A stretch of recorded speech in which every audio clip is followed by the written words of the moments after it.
আব্দুল মান্নান একবার সাসপেন্ড হয়েছিলেন, সূর্যকান্ত মিশ্র যখন বিরোধী দলনেতা ছিলেন তিনি সাসপেন্ড হননি, কারণ তিনি খুব সাংবিধানিকভাবে মানে সঙ্গত কারণেই সাংবিধানিকভাবে তিনি সেই সময় এই বিমান বন্দ্যোপাধ্যায় যিনি বর্তমান অধ্যক্ষ বিভিন্ন রকম প্রতিবাদ করতেন, কিন্তু সেখানে তাকে সাসপেন্ড করা হয়নি। কিন্তু আব্দুল মান্নান একবার সাসপেন্ড হয়েছিলেন এবং তোমার মনে আছে কংগ্রেসের বিধায়ক অরুণাভ ঘোষের 2 ঘন্টার জেল হয়েছিল, সেটা বিধানসভার মধ্যেই।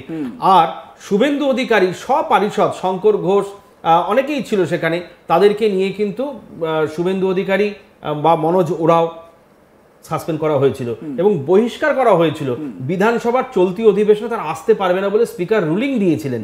তার মানে এর থেকেই প্রমাণিত যে শুভেন্দু অধিকারী যেভাবে বিরোধিতা করছেন সেটা একদম সফল এবং সার্থকতম একটি বিরোধিতার জায়গা। কিন্তু এখান থেকে আমার প্রশ্ন, যেটা বিধানসভার অন্দরে শুভেন্দু অধিকারী সংগঠিত করতে পারছেন, দলগতভাবে বিজেপি, বঙ্গ বিজেপি নেতারা তারা কেন মমতার বিরুদ্ধে এই আন্দোলন বৃহত্তরভাবে ছড়িয়ে দিতে পারছেন না?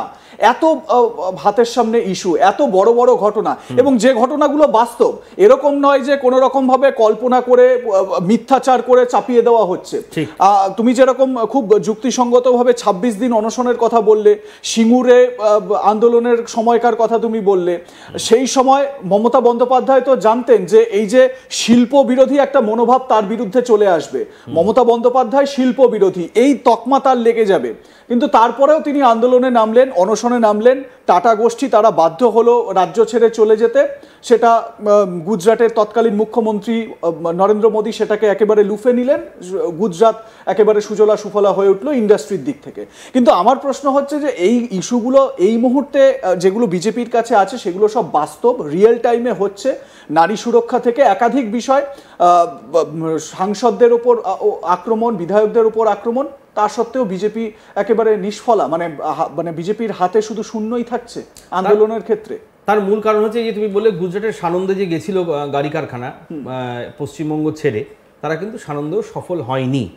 কিন্তু মূল যে প্রতিপাদ্য বিষয় আমাদের হচ্ছে কেন বিজেপি প্রতিরোধ আন্দোলন গড়ে তুলতে পারছে না, কেন পথে নামছে না। দেখো, সত্যি কথা বলতে এটা শিশুরাও জানে, মানে বালকও জানে, এটা বিজেপির মধ্যে মানে বিভিন্ন জায়গায় শাখাগুলোতে গোষ্ঠীদ্বন্দ্ব রয়েছে।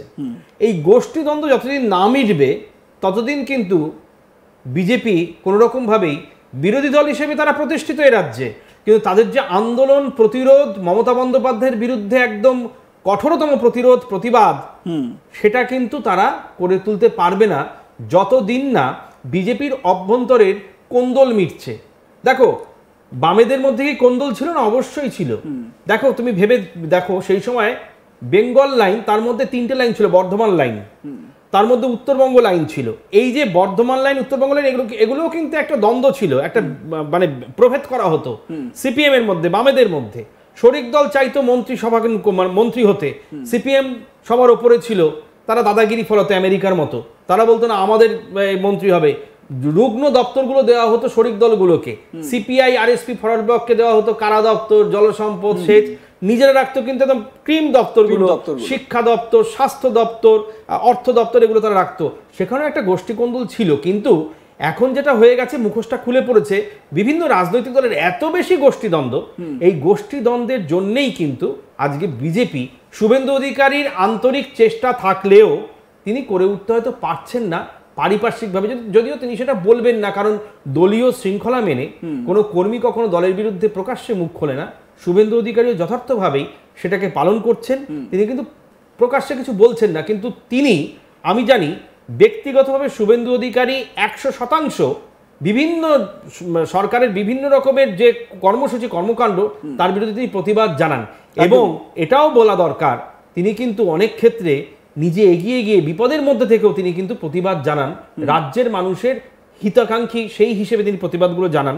যে কারণে বিধানসভায় আমরা দেখেছি বিভিন্ন সময় রেকর্ড করিয়েছেন, তিনি পড়ে যেতেন বিধানসভায়, এরকমও হয়েছে। কিন্তু তিনি রাজ্যের মানুষের স্বার্থেই মুখ্যমন্ত্রী বা তৃণমূল মন্ত্রিসভার বিভিন্ন পদক্ষেপ যেগুলো বিরোধী দল মনে করছে জনস্বার্থ বিরোধী, তারা কিন্তু পথে নামছে। যদিও তোমার প্রশ্নের একটাই উত্তর, বিজেপির মধ্যে অভ্যন্তরীণ গোষ্ঠীদ্বন্দ্ব না থাকলে পরে এটা খুব সফল হতো এবং দ্রুত হতো।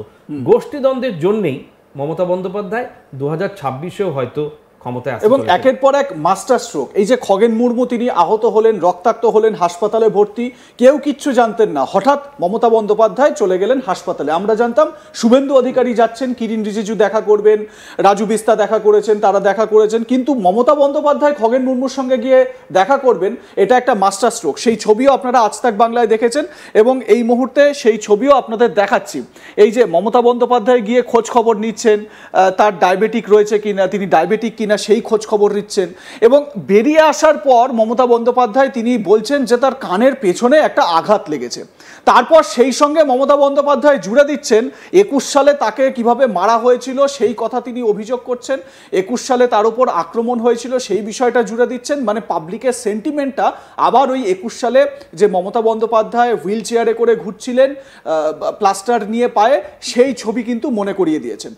বিশেষজ্ঞরা অনেকেই বলছেন, রাজনৈতিক বিশ্লেষকরা অনেকেই বলছেন, এই জায়গা থেকেই মমতা বন্দ্যোপাধ্যায়ের রাজনীতি বহুলাংশে 99% ক্ষেত্রে মমতা বন্দ্যোপাধ্যায়ের রাজনীতি সফল, আর ওই একটা অংশ যেই জায়গায় অসফল সেই জায়গাটা বিরোধীরা ধরে উঠতেও পারছে না।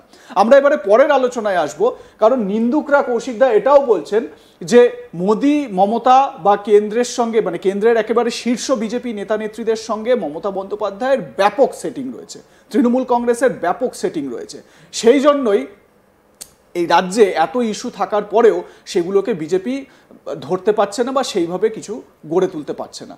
নিন্দুকেরা বলছেন, মানে নিন্দুকেরা কারা?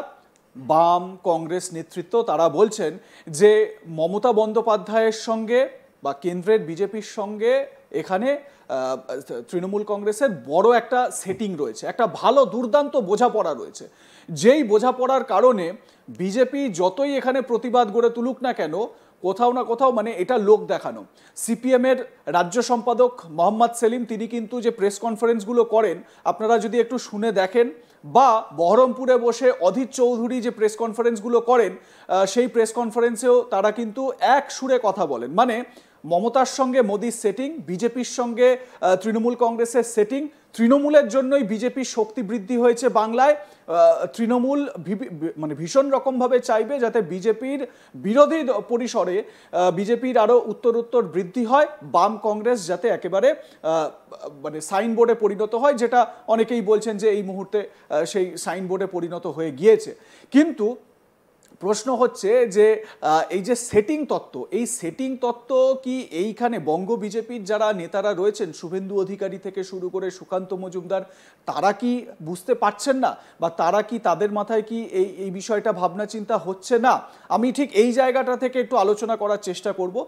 কৌশিকদা, এই যে সেটিংয়ের কথা বলা হচ্ছে, আমরা এর আগে কি দেখেছি? আমরা এর আগে দেখেছি যে দেখো, ফেডারেল স্ট্রাকচারে আমরা জানি রাজ্যের মুখ্যমন্ত্রী দেশের প্রধানমন্ত্রীর সঙ্গে দেখা করতেই পারেন। প্রত্যেক রাজ্যের মুখ্যমন্ত্রী বছরের কোনো না কোনো একটি সময় প্রধানমন্ত্রীর সঙ্গে গিয়ে সাক্ষাৎ করেন, সেখানে কথা বলেন, তাদের মধ্যে আলোচনা হয়, রাজ্যের উন্নয়ন নিয়ে আলোচনা হয়।